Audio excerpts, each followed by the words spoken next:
Hello and welcome to this edition of ScanOnline Access Points, where we talk about the mobile technology, wireless networks, and IoT innovations impacting supply chains and manufacturing.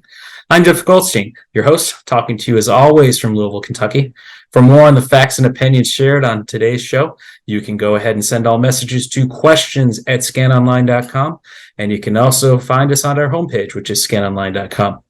If you like what we have to offer, go ahead and hit that subscribe button on our YouTube channel and follow us on ScanOnline's LinkedIn page. After reflecting on the first 3 months of 2023 and attending ProMat, one of the nation's largest expos for manufacturers and supply chains nationwide, I've noticed a handful of trends that only seem to be building more momentum from the previous year. So to have a little bit of fun with this short pod today, I'm going to cover 3 topics that seem to be in many of the conversations we're having and pair them with a bourbon that I feel that best reflects the character and direction of the technology in question. I mean, after all, how can I host a podcast in Kentucky and not eventually bring up one of the state's main exports into the fold, right? So as the old saying goes, slow and steady wins the race, and that couldn't be more true for our first topic of today, which is RFID. So if you're keeping score at home, RFID was founded in the 1940s, but it was in the decade of the 1990s in which it really started to be molded into how it's better seen used today.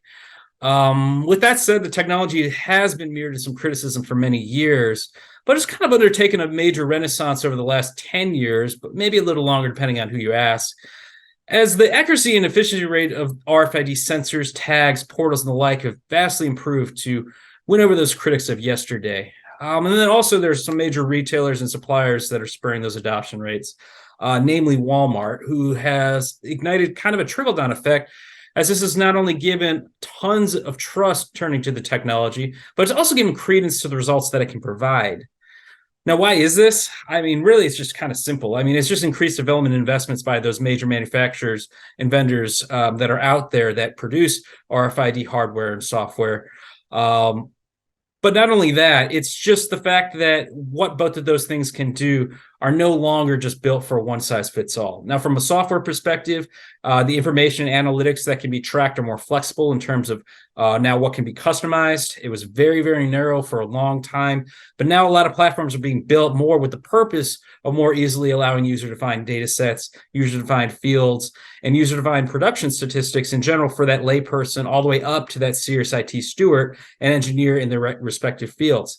I say this especially now because a lot of developers are out there and they're able to tinker with something that's really built to, have that templated feel when it comes to tracking and tracing whatever it is that you're using RFID with. But now you're able to build, entirely new platforms within, that same software ISV's platform that was previously built. So you're able to really track whatever it is that you really have your mind set to within your shop floor, your warehouse field, even with outside of your 4 walls as it comes in, whether that's shipping or receiving. Hardware. So hardware, for one thing, you're seeing readers and sensors that are more capable, purpose-built for the specific warehouse functions. And in the largest sense, you're seeing things that are not just being built for I guess one use case, and you're seeing things that are being created, for example, that speaks specifically to shipping, specifically to part production in manufacturing, specifically to e-commerce, things that are going to be either, coming or going on a conveyor. These portals now are built to really keep up with the speed and the strengths of some of those software platforms that we're talking about here. Plus, the integration itself of hardware just isn't such a large, long, arduous process like it was before, which definitely probably led to a lot of headaches and definitely led to a lot of long conversations for managers with maybe internally even wondering if this is a viable option for their company. So all in all, the rise of RFID is really playing into a lot of companies' desires to become more IoT-centric, for one thing. And it's also really making them look forward thinking, which is what, almost every major supply chain and manufacturer is looking to do today. Now, as far as a bourbon, now that we're into the fun part of this conversation is concerned, I think our Old Forester really speaks to RFID as far as what both are doing in their respective marketplaces. I wouldn't necessarily call this something that's new, just like RFID is, but I definitely would say, in the sense that RFID is doing, in the supply chain and manufacturing space, I would say that it is up and coming because, casual bourbon drinkers will know Buffalo Trace, BTSA all the time. Buffalo Trace products, they know Evan Williams products. They probably know Four Roses products as well. But Old Forester is something you might see in your, an old liquor cabinet that has really not seen very much turn and burn in a while. But it just hasn't really caught on like it has now. And I think in large part that's because you're seeing a lot of their premium products expand. You're seeing a lot of different things like Old Forester 1950. You're seeing labels like this single barrel strength that never existed. They now have a single barrel strength rye as well. And I think that it's really caught on with the bourbon nerds that are out there because, everybody kind of knew it as just sort of a good bourbon to have, but not necessarily a good bourbon to covet because you could find it everywhere. So this bourbon I think is great because, like RFID, it's up and coming, but it's also something that everybody should have. So the other trend I want to touch on today is one that's trending across multiple businesses and multiple industries even, and that's cloud networks. So when we're talking about why they're so popular right now, there's three reasons on my mind, or I can even break it down into three words and then break it down further from there. Visibility, flexibility, and scalability is what comes to mind here. But from a visibility sense, cloud networks have really just enhanced the single pane of glass perspective you might see with other software platforms. But for networks themselves, you're able to see a lot of information on a single IoT device. You're able to visualize APs, switches, security applications, security appliances, network usage, in an array of different statistics and analytics. And then also things like heat maps, so you can measure signal strength, which can help you diagnose dead spots and root causes. Because it could be a problem that you're dealing with from a physical infrastructure issue. Maybe the architecture of your location doesn't allow for certain devices to be put in a certain place, or it's blocking signal strength. Could be density of devices. Could be even just appliances accessing the network themselves. But the greater point here is that you're able to see that more actively and pursue those problems a lot quicker. You're getting push notifications of firmware updates. You're getting push notifications of security updates as well. So another thing that makes speaks to the visibility point, the larger point there. And then as we speak towards security, you're getting real-time insights on those devices, of course, and sensors as well that are pulling from your network. So you're going to be able to really get to the bottom of any sort of attack or any sort of malicious action that can occur. And you're also able to close the loop on those vulnerabilities quickly too, if you weren't able to from those updates that you were getting notified of against. So you're always ready to fight if there is a problem, whether it is, again, something from a dead spot perspective or an actual security breach. Visibility within this cloud network is going to help you tackle both of those problems, as well as the network provider themselves, because they're handling some of the resources for you. They're going to be willing to step in and help you too with certain issues, which is very important when we're talking about the supply chain, because you need an always-on network, because that can be dollars lost. Flexibility. We don't need to touch on this nearly as much as we just did from a visibility standpoint, because a lot of what makes it flexible is the remote management of the hardware and the firmware, so you can make changes from anywhere. But the one thing that I did want to add was just how easy it is to set up a cloud network. And that comes down to being, less restricted by hardware, because so much is being hosted somewhere else. Really all that your main issues are defined by are those agreements that you make with that network provider. So this is a lot more user-friendly, the cloud is, versus an on-prem network. And it's going to take a lot of the guesswork out of having everything in-house. Finally, then there's the scalability point.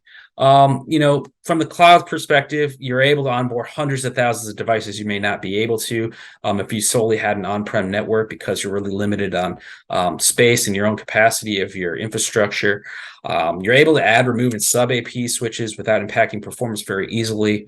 But that comes down to also how the hardware is installed itself, which a professional service provider alongside that network manufacturer or that cloud network provider, such as ScanOnline, will help you with, because there's going to be some things that are going to really matter as far as network quality are concerned with how you're installing those pieces. But anyways, let's get into the bourbon piece of this, because maybe that's why you're still here.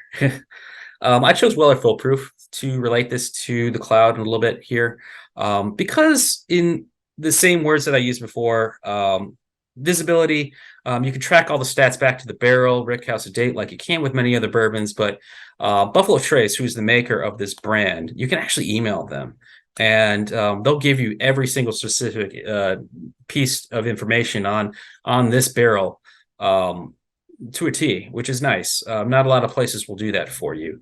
And this is a store pick too. So store picks are basically the pick that was done for a specific store. They go in, they do the tasting, then they decide based on multiple samples what they want to go with. So you can even go down that route. Flexible. Why is this a flexible bourbon? Now that sounds really weird, doesn't it? But you don't have to drink Weller to appreciate it, which is important because Weller's hard to find, first of all. But secondly, some Wellers are not expensive. Some Weller is not expensive. Don't say Weller with an S. You'll get called out on by bourbon fans. I don't know why. It's a little nuanced things. But anyways, Buffalo Trace itself is actually, even though it's lower proof, you're still going to get those heavy caramel and vanilla notes. So if that's something you like in a bourbon, you could stick with that, and then eventually you'll find a bottle of this, I would hope, at least.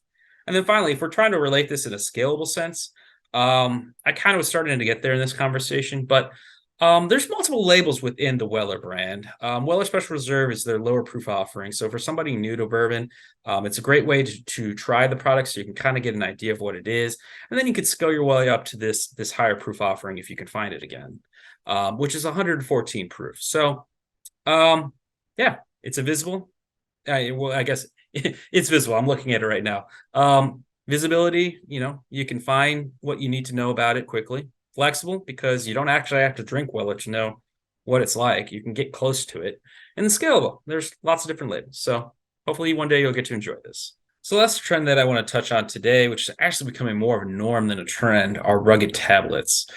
So almost every conversation that you have around rugged tablets will actually encompass the consumer tablets that we see today, alongside those enterprise tablets. And the reason why is because a lot of the advancements that you'll see in the tablet space in general will occur on both sides, but it will originate on one. So what I'm saying here is that in a lot of cases, consumer tablets will, launch a new feature or, a new something for that device, and then you'll see it happen to come to play onto the enterprise side, and vice versa. So while that is something that is consistently happening within the marketplace, the form factors themselves just continue to keep evolving on the enterprise side versus the consumer side, because their purpose is just naturally different. It's completely inherent to the fact that on the enterprise side, we're trying to do more with less at work. Now, on the consumer side, the hardware has always been secondary to those OS advancements, which has also meant that, the specs are going to be different. In a lot of cases, they're going to be less than the enterprise side, because we're using them primarily for web-based browsing and camera quality.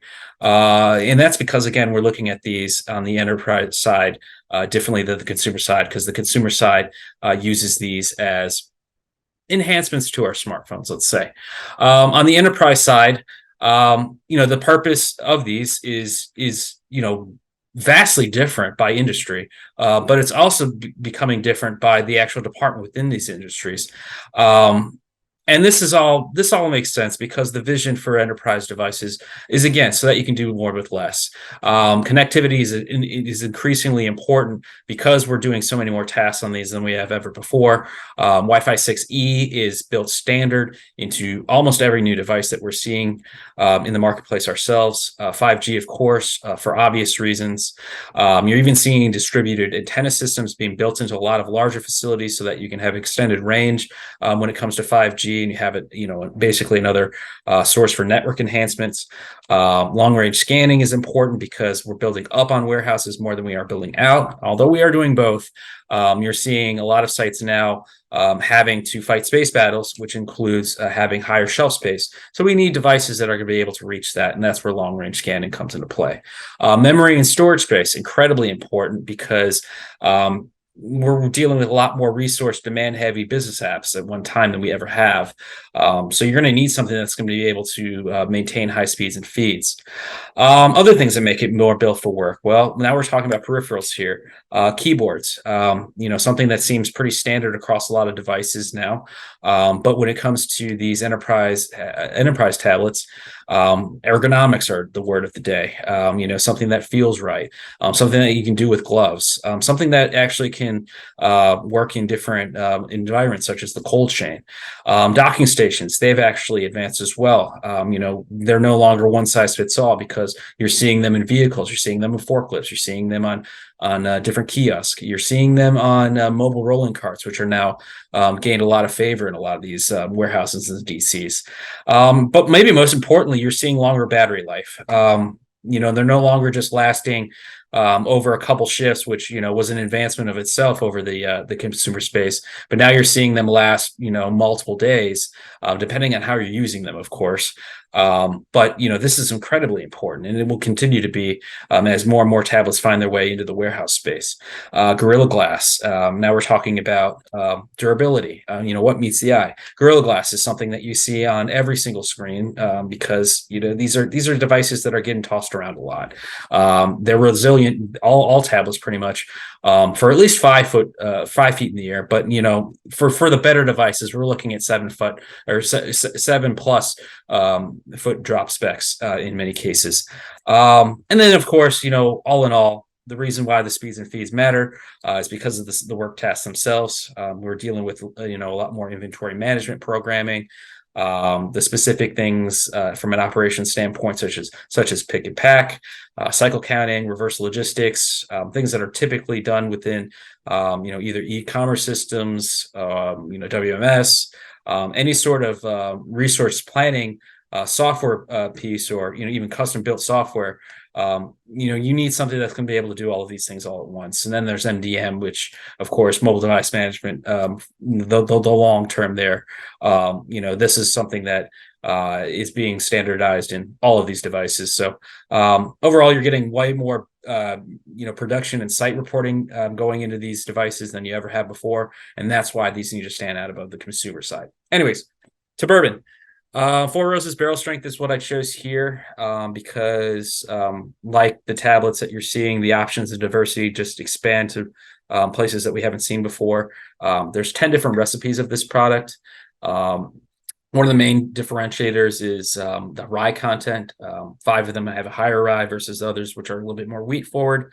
There's different tasting notes according to the specific barrel that you get. And the specific recipe that is. Some are going to be a little bit more fruit forward. Some are going to have floral taste to them. Some might even have mint. Some of the recipes even include that.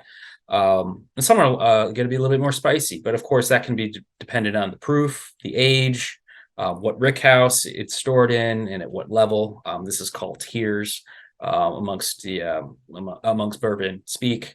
But just bring it back to the tablet piece here. The diversity of what's available today and the features that these tablets carry versus handhelds or versus other tablets, whether enterprise or consumer, it just makes this a no-brainer comparison because variety is very important in this brand as well. So while we just touched on 3 different trends and topics that we've noticed in the field, whether that be at the trade show that I just attended or amongst our customer base, there's lots of exciting things that are always happening within this space. And it's just one that's always been driven by change and disruption. The pandemic was, of course, one of the biggest ones in our lifetime.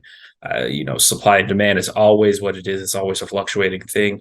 So we really only hit on a subset of information that we can share with you here. And we hope on this podcast that we continue to do so that we can bring to light some new and exciting things that might be useful for you in a business sense. And we'll also try to do that by bringing in some things that we also love on the side. In this case, bourbon for me. So special thanks to you for making it to the end here. We really appreciate all of your support. And if you don't mind, please subscribe to our YouTube channel. You can also follow us on our LinkedIn page. And yes, we hope that you'll join us again. So thanks for watching and thanks for listening.